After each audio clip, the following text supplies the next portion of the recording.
Kalau misalnya bayi yang dari awalnya itu memang tidak mendengar atau tuli kongenital, itu akan dilakukan habilitasi.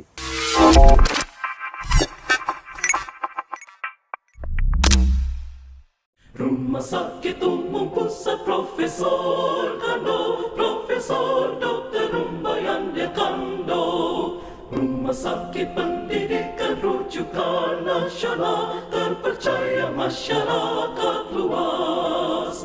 Kepuasan pasien di atas segala-galanya, keselamatan pasien selalu dijunjung tinggi. Majulah RSUP Kando, Rumah Sakit Pendidikan Nasional. Majulah Rumah Sakit Kando, rumah sakit pilihan masyarakat.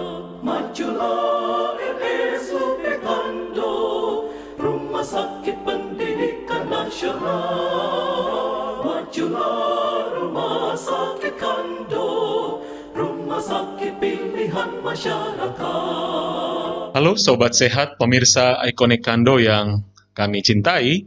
Kita kembali bertemu pada serial podcast dan kali ini kita bersama-sama dengan rekan-rekan kita dari bagian THT. Selamat siang Dr. Roni dan Dr. Yuliet. Semoga kita sehat selalu ya. Baik. Nah, kita ingin tahu apakah ada layanan-layanan unggulan dari bagian THT yang mungkin belum banyak dari kita yang tahu. Silahkan, mungkin Dr. Yuliet ingin menjelaskan. Dr. Roni dulu. Terima kasih. Terima kasih host Dr. Victor, sobat sehat sekalian. Ya, pada kesempatan yang berbahagia ini, ya kami dari bagian THT tentunya tidak kalah dengan ya bagian-bagian lain. Betul. Di mana juga kami juga mempunyai satu unggulan yang sekarang ini menjadi perhatian. Wah, apa itu? Wah, pasti pemirsa ingin tahu nih ya. Ya, unggulan yang kami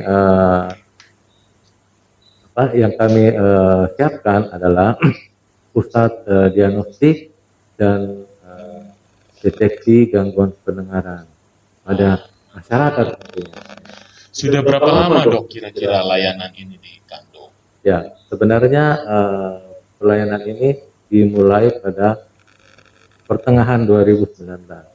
Wah, sudah mau 3 tahun ya dok ya berarti ya. Jadi masih terbilang dibanding di center-center yang lain, kami mungkin baru untuk menapak ke situ karena sarananya juga baru terpenuhi. Ya, baik.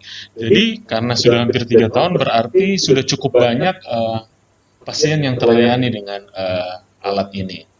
Mungkin Dokter Yuliet bisa menjelaskan juga bagaimana bisa mengakses alat-alat ini. Terima kasih.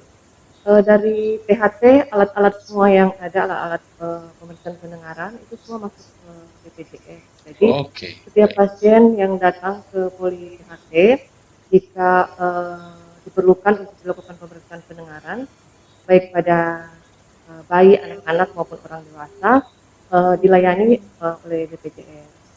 Jadi, tergantung. Jadi nanti misalnya pada pasien dewasa, kita lakukan pemeriksaan audiometri. Kalau pada anak-anak atau bayi, biasa kita menerima konsul dari bagian THT di luar rumah sakit Kando ataupun dari bagian anak dari poli anak tumbuh kembang untuk dilakukan screening gangguan pendengaran atau deteksi dini gangguan pendengaran pada bayi dan anak. Nah, itu kita lakukan ada beberapa alat yaitu pemeriksaan timpanometri, OAE dan Vera. Ya. Jadi yang bisa menggunakan alat ini adalah pasien-pasien yang ada di seputaran rumah sakit Kando maupun yang dirujuk dari luar. Bagaimana dengan orang yang hanya ingin sekedar mengecek atau semacam check up gitu? Apakah bisa juga, mungkin dokter? Ya, saya kira dengan adanya pusat diagnostik yang kami miliki, itu juga kami bekerja sama dengan bagian medical check up. Di mana juga ada dari bagian medical check up yang memeriksa ya calon karyawan, ada calon pegawai yang memerlukan pemeriksaan fungsi pendengaran akan juga siap melayani. Nah, kalau misalnya dia tanpa indikasi, hanya ingin sekedar mengetahui fungsi pendengarannya baik atau tidak, apakah itu dijamin oleh asuransi juga atau harus dengan pembayaran pribadi? Ya, saya kira kalau untuk sekedar mengecek aja itu kayaknya harus pribadi karena semua yang terkait dengan asuransi ada aturan mainnya di mana pemeriksaan pendengaran itu merupakan juga bagian dari diagnostik di dalam tanggungan asuransi. Ya. Nah, yang menarik ini kalau pada anak-anak, gimana caranya untuk, karena anak-anak kan relatif rewel ya dok ya, tidak begitu kooperatif kadang. Apakah ada caranya, perlu obat tertentu atau apa dok? Jadi kalau pada anak-anak itu kan tadi disebutkan ada 3 alat, pemeriksaan simpanan nadi dan OAE itu bisa anak dalam keadaan tenang, jadi tidak perlu tidur.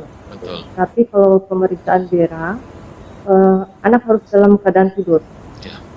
Jadi selama ini biasa kita ingatkan ke orang tua kalau datang ke rumah sakit, anak-anak itu harusnya bangun pagi-pagi jam 5 atau di atasnya jam 4 terserah. Betul, ini informasi buat pemirsa juga ya, buat orang tua juga. Itu ada syarat-syaratnya juga gitu, silahkan. Ya, dan kalau misalnya umur kurang dari 1 tahun, bisa saja dia tidur alam, jadi tidur alami, Bisa, tidak perlu ya, pakai obat.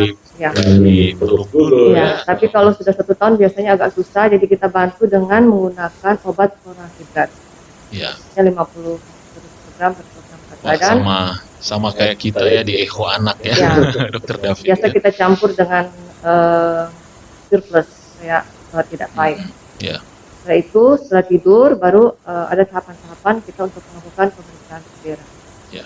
Berarti ini kan diagnostik ya dok ya. Berarti dia bukan terapeutik. Jadi ini baru merupakan pembuka untuk tindakan-tindakan selanjutnya.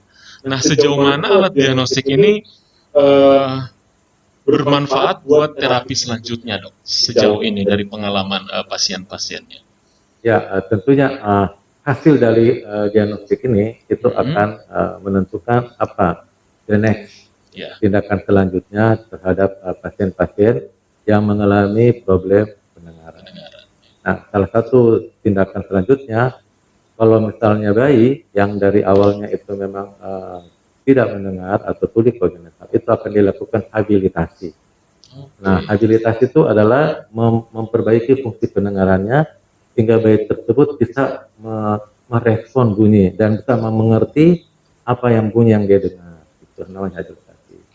Nah, kalau untuk orang muda yang mengalami gangguan pendengaran, misalnya ada infeksi, nah, setelah dilakukan perbaikan terhadap problem pendengarannya, itu akan mendengar kembali. Itu namanya rehabilitasi. Jadi rehabilitasi pendengaran bisa berupa operasi, ya, tindakan rekonstruksi untuk memperbaiki fungsi pendengaran, bisa juga dengan memakai alat bantu. Ya. Apakah ada efek samping dari penggunaan alat ini yang perlu diketahui oleh halayak, dok? Selama ini tidak ada efek samping ya. Begitu juga dengan penggunaan obat chlorhydrat selama ini tidak ada efek samping. Selama penggunaan di rumah sakit Kando tidak ada efek samping. Yang penting satu lagi, anak harus dalam keadaan sehat. Jadi tidak ada panas, batuk dan sebagainya. Perlu pemeriksaan swab, dok? Kan tidak. Sekarang lagi. Selama ini kita tidak melakukan pemeriksaan. Tidak perlu ya swab untuk ya. Melakukan baik. pemeriksaan. Ya, oke. Ya tadi sudah dijelaskan kalau untuk pendanaan bisa menggunakan asuransi. Tapi kalaupun misalnya mau menggunakan pembayaran pribadi juga bisa ya. Nanti mereka menghubungi dokter di mana nih dok, kalau mau ke Kando? Oh, kalau pasien umum biasa kan ke Mawar Saron. Ke Poli Eksekutif, betul. Ya. Nanti akan ditemui di sana, baru akan diantar ke bagian THT ya, karena alatnya tersedia di sana. Baik. Oke, saya rasa ini sudah cukup banyak informasi yang kita dengar tentang alat-alat yang menjadi unggulan di bagian THT. Mungkin di akhir podcast ini ada yang mau disampaikan, Dr. Roni, buat pemirsa Iconic Kando sekalian? Ya, terima kasih Sobat Sehat Iconic Kando yang saya hormati. Jadi kita tidak usah khawatir terhadap problem pendengaran, karena Rumah Sakit Kando bahkan satu-satunya rumah sakit di Sulawesi Utara yang mempunyai fasilitas sebagai pusat diagnostik dan deteksi dini. Wah, mantap nih. Gangguan pendengaran pada bukan hanya pada bayi, pada anak, pada dewasa, pada seluruh masyarakat yang ingin memanfaatkan layanan ini. Dan kami siap juga untuk itu. Wah, sekali. Mungkin dari Dokter Yulet ada yang mau ditambahkan? Terima kasih. Yang ingin saya tambahkan, seperti kita ketahui dampak dari gangguan pendengaran ini ke depan ini sangat serius, karena pada anak-anak yang mengalami tuli pemusnahan jika tidak dapat dideteksi secara dini kalau dia mengalami gangguan pendengaran, maka anak tersebut kan tidak bisa mendengar. Jika tidak bisa mendengar, otomatis ke depannya dia tidak bisa bicara. Otomatis untuk ke depannya di sekolah, interaksi sosialnya itu pasti akan terganggu. Makanya disarankan jika anak-anak yang dicurigai ada keterlambatan bicara untuk segera ke polisi. Salah satu indikasi ya. Saya kira itu. Dan banyak juga, Dokter Victor, banyak juga kasusnya ternyata di Manado. Setelah fasilitas ini ada, kami menerima rujukan dari penjuru rumah sakit daerah di Sulawesi Utara, dan juga dan juga teman-teman dokter spesialis anak yang juga merujuk ke kami cukup banyak. Di samping poliklinik tumbuh kembang sendiri di rumah sakit Kando sangat banyak. Jadi berarti angka kejadian dari tuli kegenital juga cukup. Tapi belum kita melakukan riset selama ini. Sementara kita lakukan penelitian untuk mencari tahu kenapa kira-kira apa di mana masalah. Kira ini sangat bermanfaat. Jadi alat ini sudah banyak membantu masyarakat yang ada di Sulawesi Utara. Kalau tidak salah ada hari tuli ya yang tahun diperingati ya. Setiap 3 Maret. Betul sekali. Nah, mungkin pada momentum seperti itu bisa dipromosikan kembali lagi alat ini. Baik, pemirsa Sobat Sehat Iconic Kando, demikian percakapan kita dengan bagian THT Rumah Sakit Umum Pusat Profesor Dr. R.D. Kando. Semoga informasi yang disampaikan pada seri ini bisa bermanfaat buat kita semua. Salam sehat, selamat siang. Salam. Rumah Sakit Umum Pusat Profesor Kando, Profesor Dr. Rumayan Kando, Rumah Sakit Rujukan Nasional, memberikan pelayanan medika perawatan dan penunjang,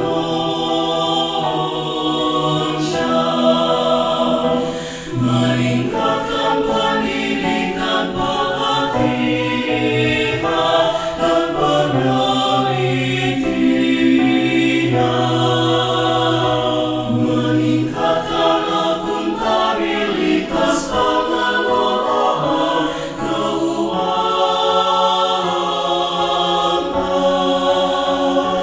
meningkatkan kesejahteraan